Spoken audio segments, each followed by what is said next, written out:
He serves as Chief Strategy Officer at Hosmac Middle East DMCC, Mr. Riaz Abdul Aziz Khan. So most of the places, all the success which I could get was on, you know, maybe because the team was good, the timing was right. Now, from your experience, what's the most misunderstood part of hospital economics? In very early life of my experience as a hospital leader, I realized that unless and until you understand the finances well, you can never be a good CEO.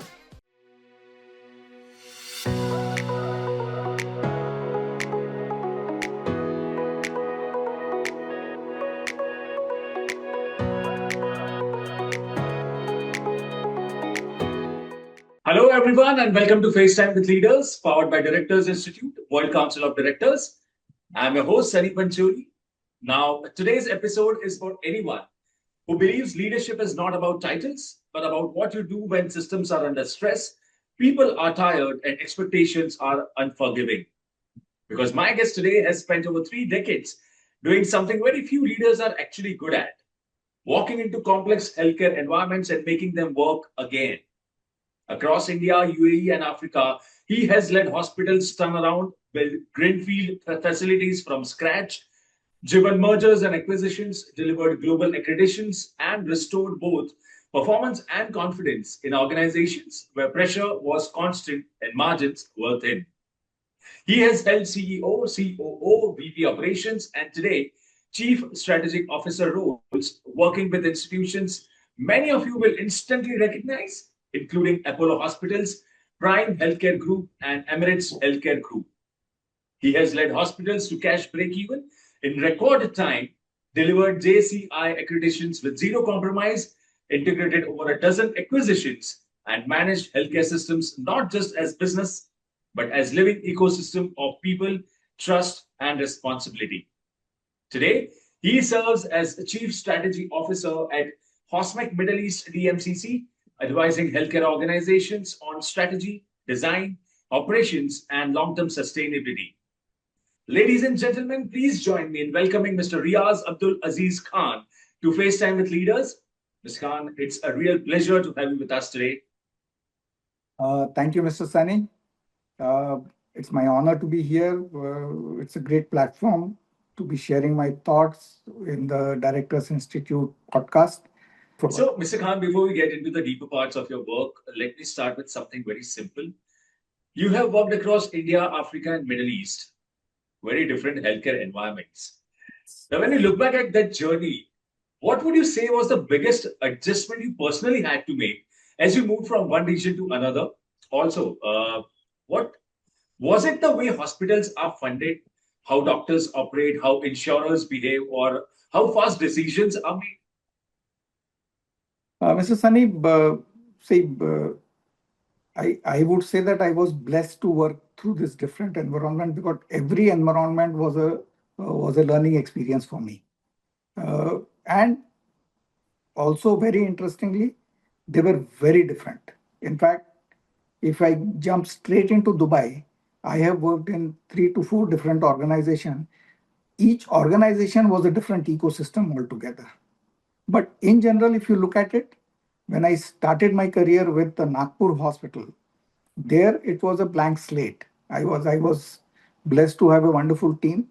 Everyone who was joining that team was never having any experience in corporate healthcare. So they were private practitioners, nursing home workers, and they all came together and they were very eager to learn, which makes it easier to build up a culture, which makes it, very, very simple in terms of integrating them because they were all coming without any baggage. But the moment you move from there into a different environment, let's say I moved to Odisha, Odisha was a different culture altogether. I would not use the word laid back in a bad sense, but it basically meant that people had, limited ambitions. They were hardworking, they were honest, but at the same time, to motivate them into achieving great heights was slightly difficult. So that makes the job difficult because it was a turnaround project. Moving from there to Tanzania, Tanzania was again, a very different culture. Tanzania didn't have that kind of a open, friendly environment because I was an expat there. There was a hostility towards authority, and the resources were limited. Plus, at the same time, there was a challenge to do something which was very very difficult, and in terms of timelines, it was very ambitious.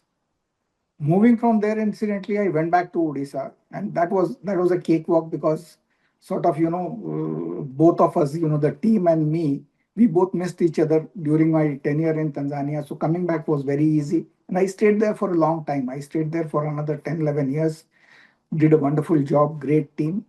But the cultural difference from Tanzania to Odisha was not much. But then comes the big shock, Dubai. You come with the expectation that Dubai is highly regulated, that you come with the expectation that Dubai is highly professional, you come with the expectation that Dubai has got everything spick and span, and Dubai is more than what you expected. Whatever I was prepared for in terms of my experience from India and Africa, in terms of looking at the way the regulation governs the hospital functioning, looking at the way the professionals how they perform their duty, it was amazing. Dubai is something where I found that everyone was willing to take that extra step. Everyone was willing to go that extra yard, and that is what made it very interesting. Cultural shock wise, not much because Dubai is a cosmopolitan atmosphere. People from all communities, all religions, all ethnic backgrounds were there, and they have loved to live and live. They have been living in harmony for a very long time. So there was not much. Work culture wise, yes, everywhere you go, there is a difference. Every ecosystem is, having its own peculiar characteristic, but you have to be mentally prepared to learn from it, understand it, and take the best out of it. And I think God has been kind that the team was amazing. My promoters were very supportive. So most of the places, all the success which I could get was on, maybe because the team was good, the timing was right, I was there, at the right place at the right time. But there were failures also. There were, I would say, many failures which made me learn, many failures which taught me that you can't take the things for granted. So that was amazing experience. Khan, Thank you. I love how you turned what could have been a logistical challenge into a people-centric leadership solution. And hearing how each region shaped you gives such a human angle to the story. It makes the journey feel both intense and inspiring. So thank you for the great start to this conversation. Continuing the conversation, let's move on to segment two, the real work, decisions that actually move hospitals. Now, Mr. Khan, you have spent a significant part of your career moving between fixing existing hospitals and building new ones, and those are, two very different games. So let me start here. When you walk into a hospital that's already operational versus when you are setting up a greenfield facility, how different is your mindset in the first few months, and what changes in the way you prioritize decision, people, and capital? So both are, I would say, poles apart because a greenfield hospital is something where you have the flexibility, the freedom, and also the opportunity to build up something which you want. You have enough time, you have enough resources, you have enough flexibility in getting the things done. So normally, a greenfield hospital is a project which takes about, in between after the construction, almost about 6 months to 1 year for a complete commissioning, during which you build up the systems, you build up the quality protocols. If you want that hospital to be accredited with any of the accreditation institutes, then you can actually build up your systems based on those protocols so that you are ready. So like Prime Hospital was one hospital where it was a greenfield project. Uh, the leaders wanted it to be JCI accredited within the fastest possible time. And so we built up the systems based on the JCI protocols, everything. Each and every employee who joined the organization was trained with JCI protocols in the beginning. So it became very easy to do it. But now, when it comes to turnaround, I think everyone has heard this anecdote, and I am just repeating it. That you remember, you must have heard about that heart surgeon who went to get his car fixed to a garage, and while the mechanic was repairing his car, the cardiac surgeon was waiting, and the mechanic boasted that, "Hey boss, you are a cardiac surgeon, but don't you think that I am equal to you, because I am also doing the same thing which you do?" And the cardiac surgeon said, "Yes, I really respect that, but can you do it in a running engine?" So turnaround is like that. Greenfield, you are building up an aircraft in a aircraft manufacturing facility. You have all the quality protocols, you have all the systems in place, everything is described in minutest details. You go with it. And then you are asked to repair that aircraft when it is flying. That's how turnaround is. There's a huge difference in between that. And normally, a turnaround is always with a different expectation. You know, I haven't found a book till today on hospital turnarounds. I haven't. I have hundreds of books on how to set up a hospital, how to run a hospital, how to commission a hospital. Even there are, various books on small, segments of hospital, wherein you can actually do what you want based on the knowledge and skills and experience of the people across the world. But when it comes to turnaround, I haven't come across a book, because each turnaround is different. Each turnaround has a different set of problems. Each turnaround has a different set of expectations. It's not always that you are looking at improving the profit. My last assignment with Pure Health, in fact, it was a turnaround for improving the operational efficiency. It was a different target altogether. And the challenge was not improving the operational efficiency. The challenge was doing it without compromising the quality parameters. There were hundreds of KPIs which were being monitored by teams, and none of those KPIs could be compromised while you are improving the operational efficiency, which means that maybe you are, streamlining the manpower, you are reducing the cost of the manpower, you are reducing the cost of the consumables, electricity, everything. How. So these were a different set of parameters which you are looking at.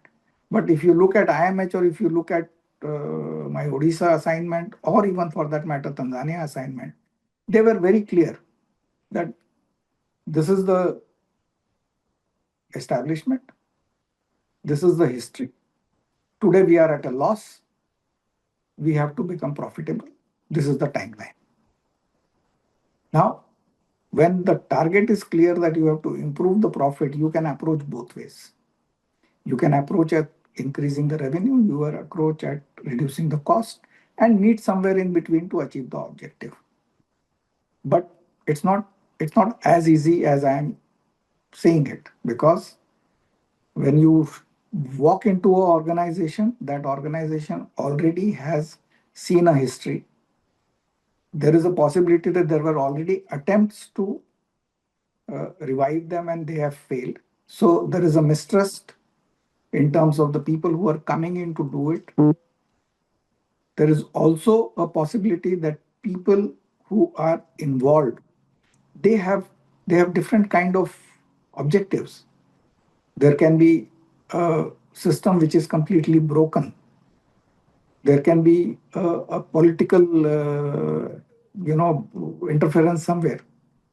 So first, I would say, first 3 months of any turnaround project is always very crucial, because I have a small experience. I don't think that I can say that I have a huge amount of experience in turnarounds, but whatever little experience I got from the opportunities which I came across, uh, I have seen that the first 90 days are very crucial because that is the time when you actually uh, invest your energy, invest your understanding and your efforts into first understanding the gap.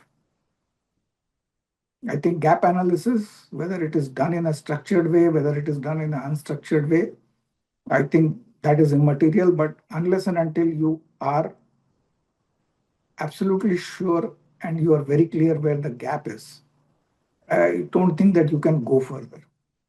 But more importantly, while doing so, these 90 days are also important for generating trust with the team because this is not your team.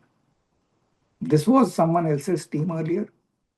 They have already, done whatever they were supposed to do. See, it's not, no one works in an organization with an understanding that I'm not doing the right thing. Even the earlier people who managed that hospital, earlier people who were a part of the leadership team, they thought that what they are doing is right. It didn't work for some reason. I don't think that anyone would go into a hospital, set up a hospital, and then make it run in such a way that it's going to sustain losses. So I have found that these first 3 months are very crucial in understanding. And if you get that right there, if you build the trust of the team, and if you know where the gaps are, then I don't think that filling up those gaps is a rocket science if the team is with you. I think that's the best way I can put it. You know, greenfield hospitals always will have its own challenge. It's not necessary that greenfield hospitals succeed always, but it's easier to fix them. While on the way, when you start them, you have, you can see the pain points, you can see where it is going wrong, and you can correct it because the team is new, the team is coming together, and there is no baggage. So whatever I have managed to, achieve, the humble, what you call it as the happiness points, where you got JCI within a very short period of time in a running hospital, or whether you turned around a hospital which was not doing well for almost 2 years, and then you managed to make it work within the timelines or even before the timelines. I think both these are equally satisfying experiences.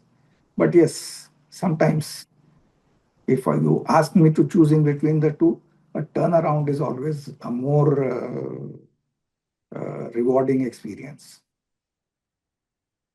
Uh, that's it, Sunny, or you want me to add something else?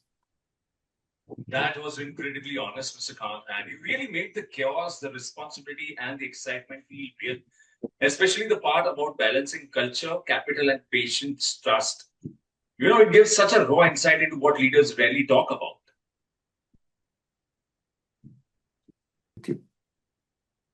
All right. So, moving ahead, Mr. Khan, you have managed hospitals where insurance penetration was high, reimbursement cycles were tight, and cash flow pressure was very real. Now, from your experience, what's the most misunderstood part of hospital economics that even senior leaders often get wrong? Uh, Something that looks fine on paper, but quietly damages performance over time. See, in very early life of my experience as a hospital leader, I realized that unless and until you understand the finances well, you can never be a good CEO. So I put in a lot of efforts. I put in a lot of time in learning and understanding the numbers because uh, while as a leader of a hospital, my first priority is always patient. We used to always say that the patient pays the salary, and if a patient is satisfied, then the patient is going to be your best marketing manager. He's going to maybe go out and tell other people, and you will get more patients to come into your hospital. But while doing so, when you are running a hospital facility, many times what happens is that the busy corridors means more money. It's the biggest misconception. Unless and until, as a hospital leader, and particularly in private sector, you know that what is your return. And see, the return can be calculated in various ways. I have had experiences of going from, looking at the return from each department, each specialty.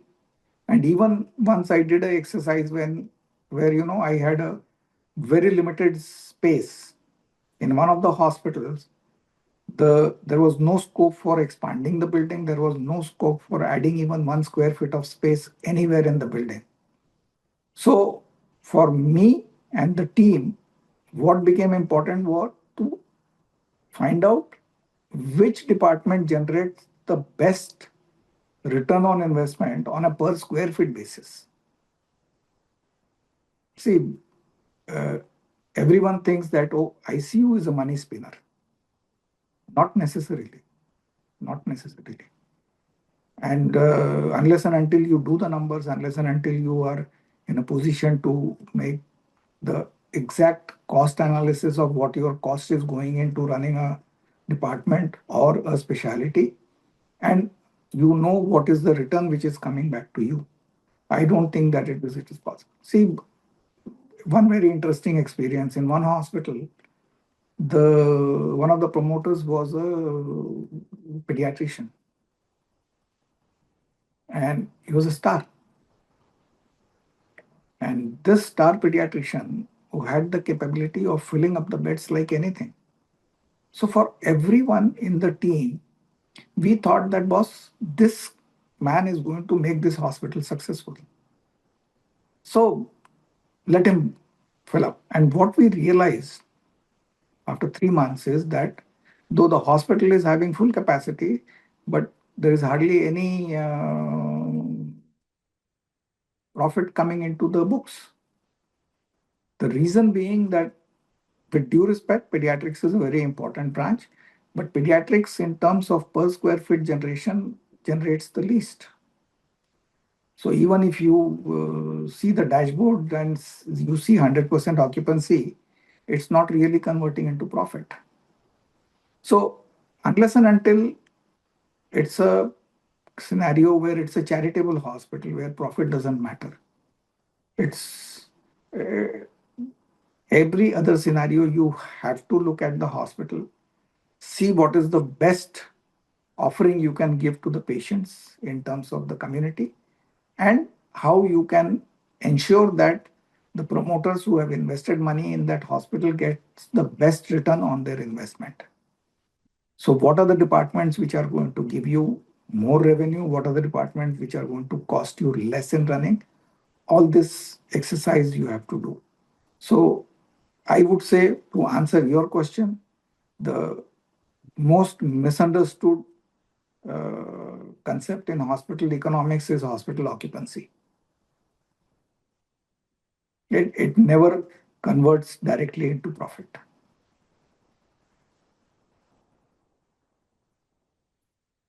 That perspective was incredibly grounding, and you have shown how the real story often sits behind the numbers and why institutional discipline matters so much. It's the kind of clarity leaders usually learn the hard way. Yeah, I fully agree with you. It took me a lot of time to understand that. I won't say that I learned it on my first assignment. Took me a lot of time to understand that. But yes, then I always believed in mentoring leadership, and wherever I have worked in whichever hospital, I have always tried to ensure that I create a second line of leadership. I sensitized each and every one of them about this, because at least whatever I have learned the hard way, I could pass on that information to them, and they don't have go through the same hardship in their journey. Absolutely. Completely agree with you, Mr. Khan. Mr. Khan, I want to bring in your experience with scale because you have overseen portfolios of hospitals and clinics, sometimes more than 30 entities at once. Now, when you are managing healthcare at that scale, what are the few things that you insist must never be decentralized? More importantly, where does too much autonomy start creating risk? Uh, Sunny, the concept of centralization or decentralization again doesn't come with a sort of textbook scenarios. Every setup is different. I have worked in two, three different setups. But let's take example of Emirates Group, where I was in the corporate office managing the M&As and also the improving the EBITDA of the group. It was a clear case of expanding through acquisitions. That group leaders wanted to have their footprints all over the GCC. They wanted numbers. They wanted profit. So there were two models which were going on. One was, acquiring new entities which were profit making, and also acquiring new entities which were loss making. So in the loss making entities, the brief was to make them profitable. So there was a group of clinics which we acquired, and they were loss making. So we almost got them free, and then the team turned it around in about 8 months' time and broke even and made it profitable. So while doing so, we did a lot of centralization for that group of clinics because those were fairly standalone type of clinics, and every clinic was doing their own procurement. Every clinic was having their own call center and all these things. So that was a clear case where centralization helped a lot. But at the same time, what happens is that when you start centralizing, you should know where to draw the line. When you have more entities, as eventually we ended up having, I think, more than 45 plus entities in that group at one point of time. But the passion or the drive to keep on looking at improving the EBITDA by only centralization is, I don't think, the right thing to do. We have learned it the harder way that you cannot decentralize quality, clinical quality protocols, particularly when you have clinics which are diverse. You have a skincare clinic, you have a dental clinic, you have a daycare center which is doing gastrosurgery, and then there are medical centers which are multi-speciality, and then there is something which is for sports medicine. Now, when you have such a diverse portfolio, where do you centralize and where do you decentralize? I would say clinical protocol for every clinic should be absolutely decentralized. And in the complex environment, particularly like UAE, where everything is driven by insurance, the the contracts with the payer should also be decentralized because there is an opportunity for you to have better contracts in super specialized clinics. If you want to centralize them and have a similar contract, that you might be at losing end. So centralization is not always a very good word, and I have always believed that you should do a thorough brainstorming before centralization. See, in this group of 30 plus clinics and small clinical establishments, the best thing which we could achieve was by centralizing the procurement. We were acquiring clinics and medical centers from different sources. Each and every clinic was having its own procurement cycle. What we did is that we created a central procurement department and slowly integrated the procurement of all the entities into one office. That actually clearly gave us margin increase by almost about 8 to 9%. which is a huge number. And then what happened is that we were also a part of a larger group. The promoters were sort of co-promoters in two large groups. So Emirates was also having one large sister concern or big brother concern as NMC at that point of time. NMC had a huge procurement strength.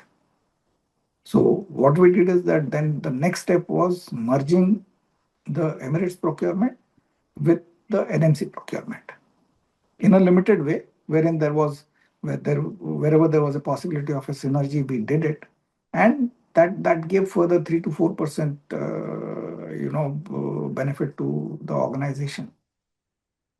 HR was another area which we centralized because helping the entities in procuring talent in the shortest period of time was one of the biggest gain which we could give to them, because otherwise they were struggling in getting good manpower. So centralizing HR was helpful, but we tried the clinical thing and quality protocols, and within 3 months we realized that this is not the right thing to do, and we went back to keeping them decentralized. Call center was centralized in all the hospitals and clinics which were having similar. That also helped a lot. We could help the patient and go into the right facility at the right time. So that's how I feel that centralization and decentralization is something which is not coming as a textbook scenario. You have to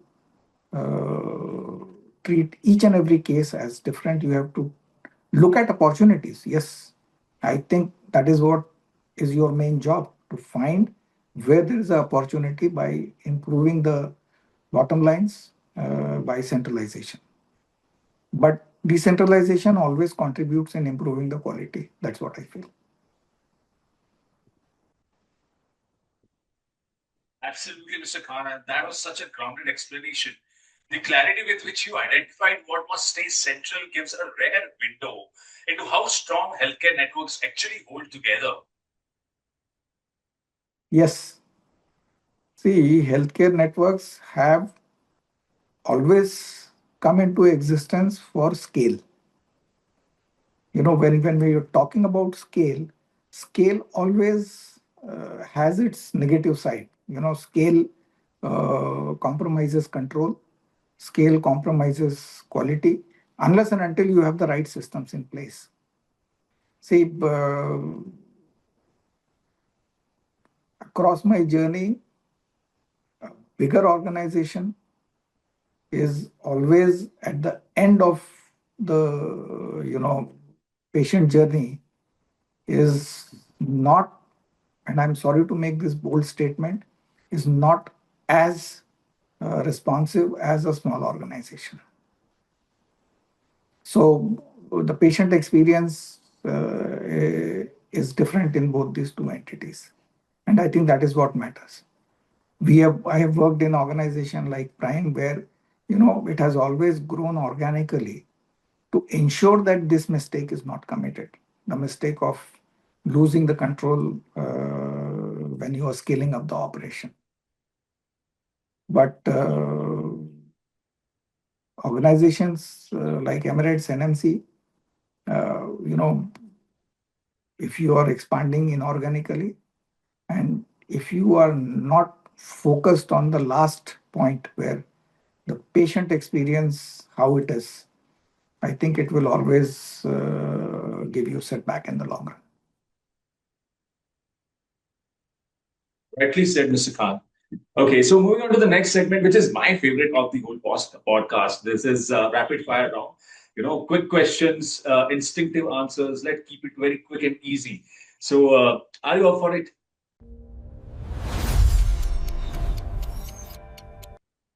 Yep, go for it. Okay, right. So here I shoot you with the first question. First thing you do when you start your day.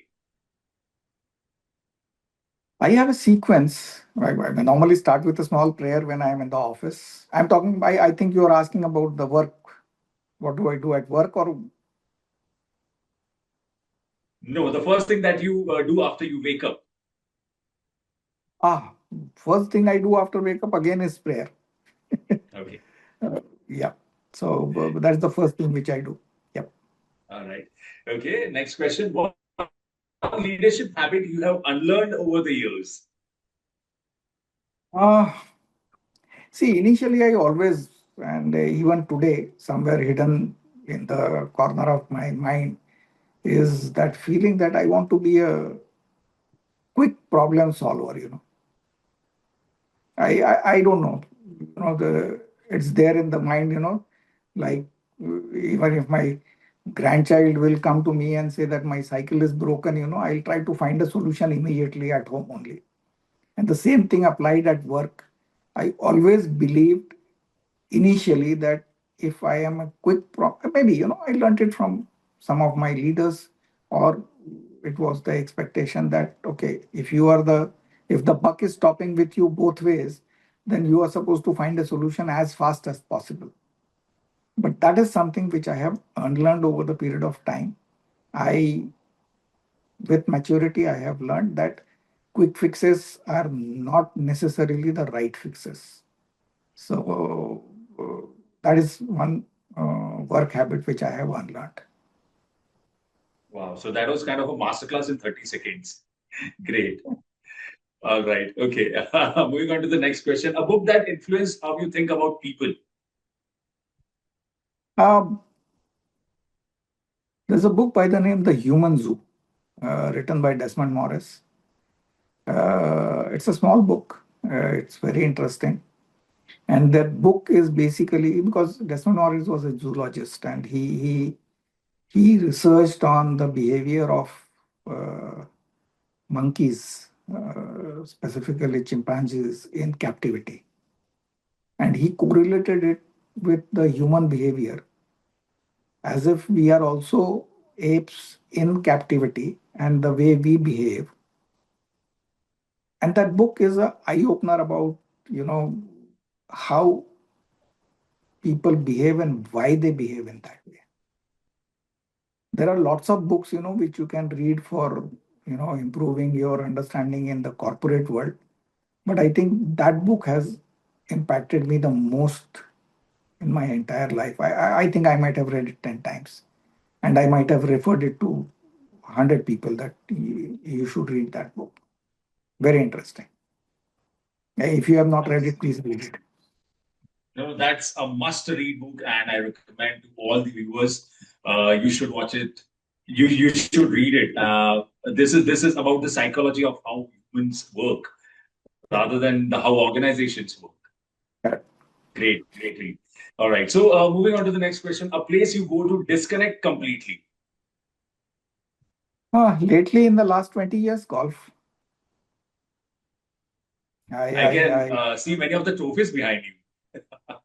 No, I joined a golf club in Bhubaneswar for networking. I'll be very honest there. And then, like a true, professional, I thought that if I have become a member, why not learn it?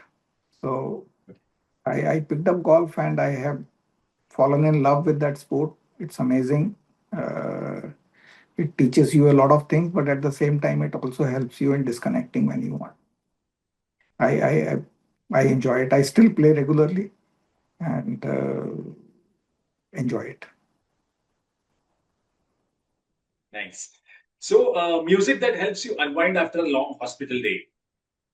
Anything, but I prefer if given a choice. I am a big fan of Pandit Shiv Kumar Sharma, the Santoor player. I can pick up any piece from anywhere and listen to it for 15 minutes and unwind. Great. One food you never say no to. I am a big foodie, but if it goes down to the choice, then plain and simple dal chawal, dal Okay. and rice. That Indian comfort food. Anywhere I travel in the world, if I find that, my day is done. Absolutely. Classic, satisfying, and nothing can beat it. Yes. All right. Okay. So that was all for rapid fire round. Now, before we move on to the next segment of questions about the challenges, Mr. Khan, the bigger picture, healthcare under pressure. Now, over the last few years, we have seen healthcare systems globally face serious moments of crisis, issues around billing practices, insurance disputes, governance failures, data misuse, ethical lapses, and in some cases, public loss of trust. Now, none of these start as You were scandals. They usually compromises that grow over a period of time, quietly growing. So, without naming any specific case or organization from your vantage point across India, Africa, and Middle East, what kind of risk or failures worry you the most in healthcare today? And when situations like these begin to surface, what do you believe separates organizations that recover with credibility intact from those that suffer long term damage? uh, so Sunny, the healthcare as a system is is a very complex system. See, unlike manufacturing or hotel industry, or you look at any kind of other industry, there is no parallel to it. I earlier mentioned about the airline example. But if you look at a airline example also, I would say that hospital is more complex and more risky because hospitals not only have the responsibility of managing the health and safety of the patients, but it also has a responsibility towards the society. So there is, you know, I'll start with the example of COVID. You know, somewhere down the line, it there was a failure at some place which caused this virus to escape a healthcare facility and affect the whole world. So when it comes to complexity, I would say that everyone would talk about revenue. That revenue becomes a very major focus for ensuring that the hospitals don't lose it. There is always measures and checks and monitoring which is done towards ensuring that the hospitals maintain the revenue, maintain the EBITDA. But unless and until the underlying things, which is the operational efficiency, uh, I would say in the world which is governed by insurance, the coding and the documentation in insurance, and you know, sorry to say, but in some places, greed, which results into shortcutting the protocols. Now, this is something which I feel is a recipe for disaster because most of these things will be a slow poison. They will be slow killers. Unless and until there is very efficient mechanism of monitoring this, you will only see the bad results of this after it is almost irreparable. But one of the biggest crisis, which is, I would say that a flash crisis or an instant crisis, which uh, you know, I think every organization and healthcare organization in the world is facing is cybersecurity. I personally feel that uh, any other industry is also having vulnerability towards cybersecurity. But none of the other industries are going to result into a death. But cyber attacks on a hospital can actually result into mass deaths. So on the scale, I would say that hospitals, when they are investing in the security and safety of the hospital, they should they should definitely put this as one of the top priorities. And I think most of the hospitals are putting it also. But I think, as they say, that There is always someone who can break the law is born before the law is created, so you keep on taking one step further, and then the cyber criminals are maybe one step ahead of you. See, where I come from, let's say my major part of my career in India, what was the threat? I have faced a hospital which, we created, the team created with their personal involvement. Suddenly we found it flooded,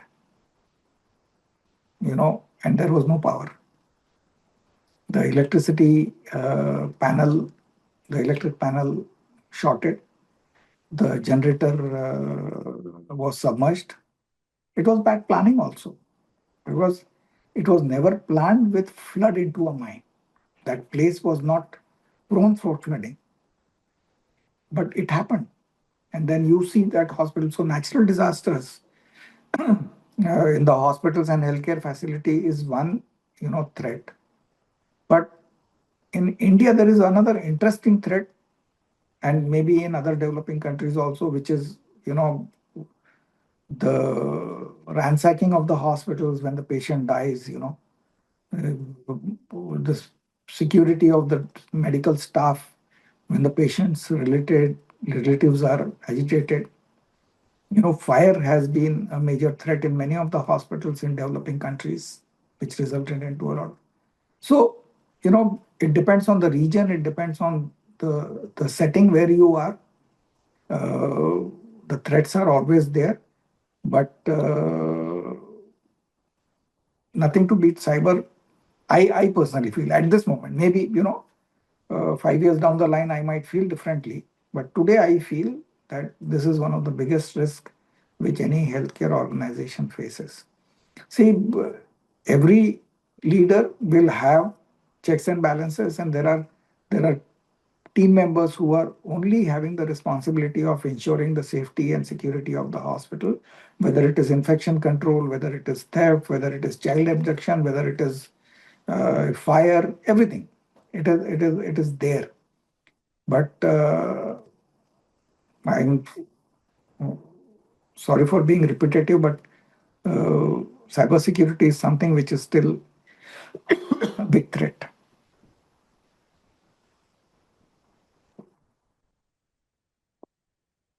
This is my thought. Everything else, it's there in the textbook. Infection control, is one thing which is very important. Any kind of readmission because of infection should be looked at very, very critically in a hospital. Uh, Having proper screening of the staff, the cleanliness and everything is because hospital is an environment where all the patients are vulnerable to new infections. You don't want a patient to come for a fever and then go back with pneumonia. So, you know, these are all, I think known threats. Uh, that's all. I don't know what more to say on this, but every one of us who sit in the chair of a leader in a hospital, I think we always dread that, message coming in that our, HIS is compromised. That is extremely insightful, Mr. Khan. The way you highlighted how small internal gaps turn into large organizational risk is extremely insightful, and it gives a grounded view of what leaders actually monitor behind the scenes.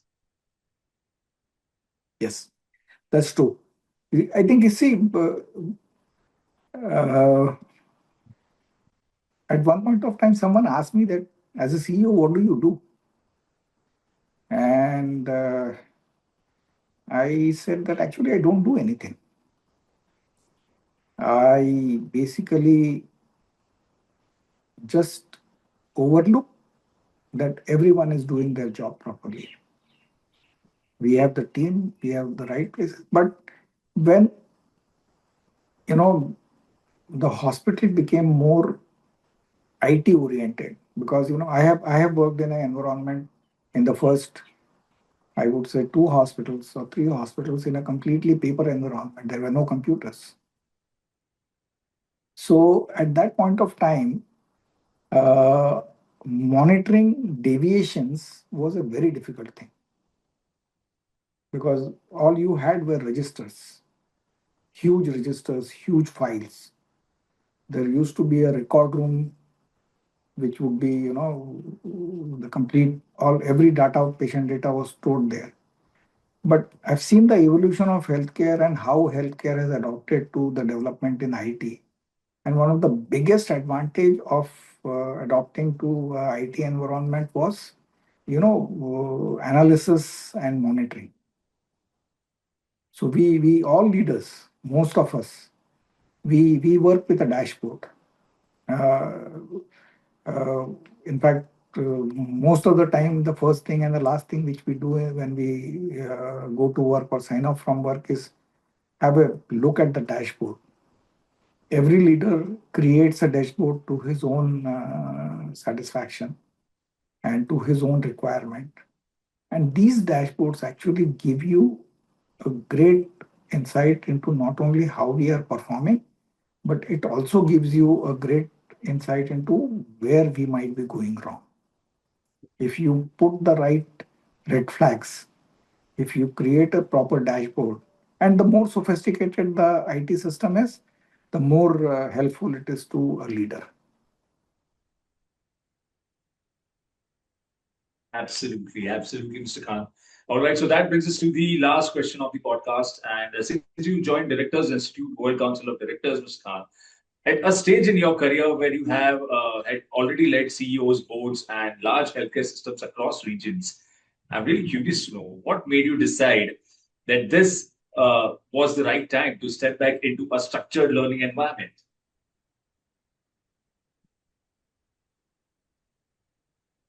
I, in fact, the first hospital which I did in Nagpur, I think was in 90s. It was a public limited company wherein we all promoters were directors. There was one of us was a chairman and managing director, and I was the project director. And we thought that, yeah, what really it means. Our company secretary says that, boss, you can be directors. It sounds nice, but we never knew what our responsibilities were. We never knew what we were only running the business. And I also feel today that the way we function at that point of time without any learning into what our roles and responsibilities are, I think we might have created a bit of a mess there. In fact, we I recall we were five of us, and there was at one point of time there was a divide in between the board, wherein two directors were thinking alike, and I was the fifth one who was sort of friendly with both the groups. And I made one of the biggest mistake of my life at that time. I quit because I didn't know what to do in that scenario. I thought that I will be making enemies. I might have. But had I known what my rights are, had I known what my responsibilities are, and had I known how a board functions, I think I would have performed well. Incidentally, after that, I worked with the boards, but I was never a part of a board anywhere. So I, I, I, I saw people functioning as board members. I saw some great directors, the way they function, but I never had an opportunity. Now I have reached a point of career where I think that, my experience, my knowledge, I would say the diversity in what I have seen across different ecosystems.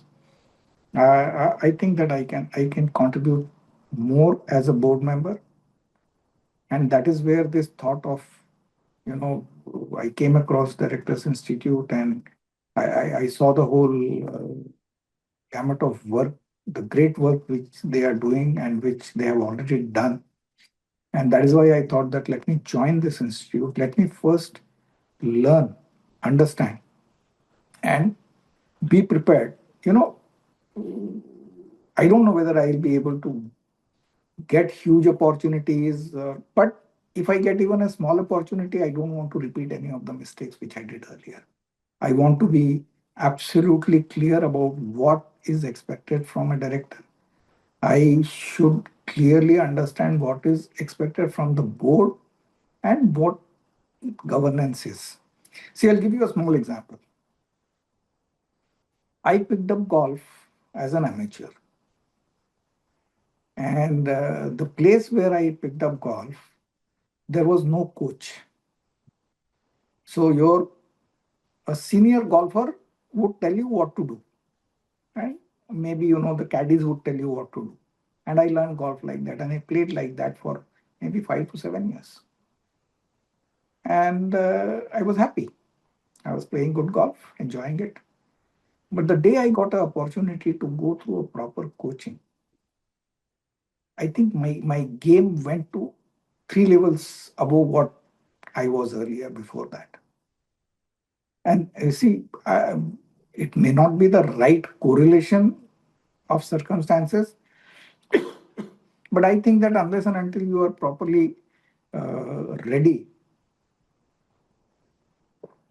and trained to do a job, you should not do it. I don't know whether we ever mentioned in the discussion, but I have continued to study all throughout my career. In fact, after my graduation, when I started working in healthcare, after working for a few years, I took up a course in hospital administration. And then in India, there was development wherein uh, healthcare came under the purview of Consumer Protection Act. And suddenly the hospitals started getting complaints, consumer cases left, right, and center. And we were running from lawyer's office to lawyer's office to court for fighting these complaints. And with due respect to the lawyer fraternity, many times we thought that we are not getting the right advice, we are not getting the right, the agenda is totally different. Many times there are compromises happening inside the court, outside the court. So I thought that if I have to fight this, I need to know this. And I did LLB in late 90s while I was working as a CEO of a hospital. And that too, it was a full-time course in Nagpur. I was in a 9 to 5 scenario wherein the classes used to be from 7 to 9 in the morning and 6 to 8 in the evening. And I did that course just for the sake of understanding uh, law, so that I can talk the same language which my lawyer is talking. Similarly, I did two more courses, one in NGO governance law and in public-private partnership law, because they were very close to the kind of work which I was doing. In Tanzania, I had an opportunity to work with NGOs. So I studied NGO governance law, and also later on, I had opportunity to work on public-private partnership projects. So I did that. And taking that forward, I feel that I don't think there is any age where you can say that, okay, I don't need to learn. I think you are a student all throughout. At least I believe in that. And I thought that this is going to be a great opportunity to understand. And I have gone through the course curriculum. I am already midway in the course. I am finding it really, really very helpful in understanding. And I feel that once I am through with this, whenever and whatever opportunity I get to serve as a director, I hope to do justice there. Great to hear that, Mr. Khan, and that's incredible. Hearing someone with your scale of experience talk about the need to resharpen judgment is really refreshing. And it immediately elevates the value of continuous learning. Yes, I think that is something which I have never given up.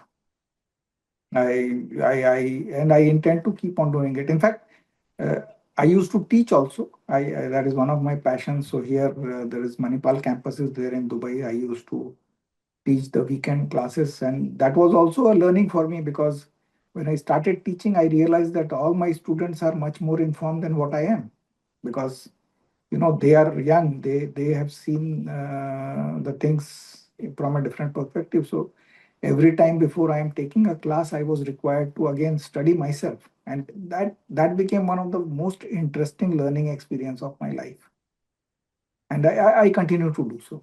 I would love to teach, I would love to learn more. If there is anything else, I will be very happy to learn. I'm keen on working on, there is an opportunity. I will be learning a lot on AI, because AI is another very interesting buzzword nowadays. I had opportunity to be on a panel in one of the conferences here, and the kind of excitement which was there.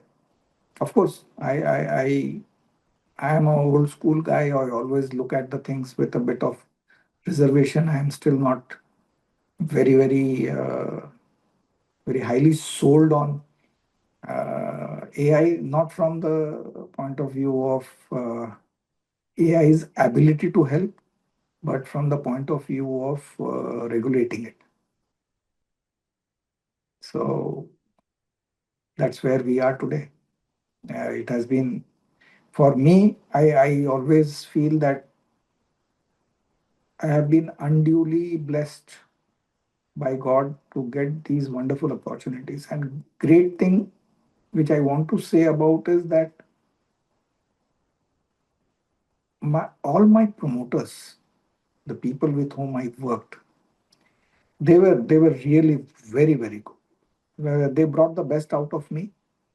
They supported me. They helped me. I can't name any one of them in particular, but almost all of them, they were very supportive.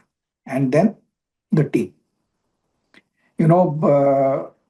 I, as I mentioned earlier, I love mentoring, and I would like to close this part on a very interesting note that in Odisha, uh, I stayed a total of 13 years with that group. And in between, I went to Tanzania for 2 years. But when I left in 2012, uh, I handed over the charge of CEO to a person who has joined me as a receptionist when when I started working there.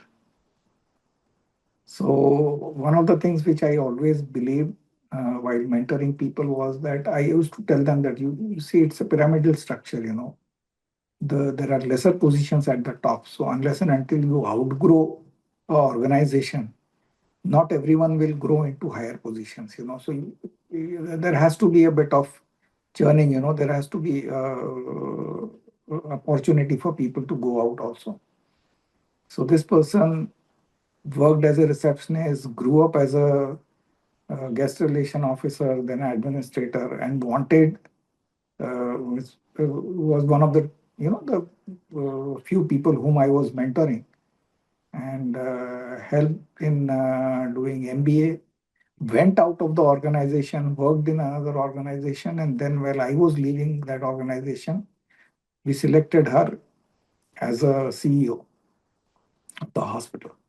I think that when I look back, that day was, I would consider as one of the best day of my life when I handed over to someone who grew within the organization, who had the grit and the resolve to do it, and could do it actually. So uh, I think that's it from my side, more or less. If there is anything else, I'll be happy to share. On that note, Mr. Khan, let me thank you for joining us today and for sharing your experience so openly. And what really stands out from this conversation is the depth of your work, not just across geographies, but across the full cycle of healthcare organizations, from building hospitals from the ground up to fixing what's broken. to thinking about governance and risk at scale and mentoring. Your perspective comes from actually being in the system, not commenting from the outside. And for everyone listening, here's the clear takeaway from today's episode. Healthcare doesn't fail overnight and it doesn't recover overnight either. What makes the difference is disciplined execution, strong governance, and leaders who are willing to confront issues early before they turn into crisis. So, on behalf of Directors Institute, World Council of Directors, thank you so much, Mr. Khan, for your time, your insights, and your candor. Thank you. Thank you, Mr. Sunny. It was wonderful talking to you. And I really hope that the small interaction is helpful to someone somewhere. Thank you.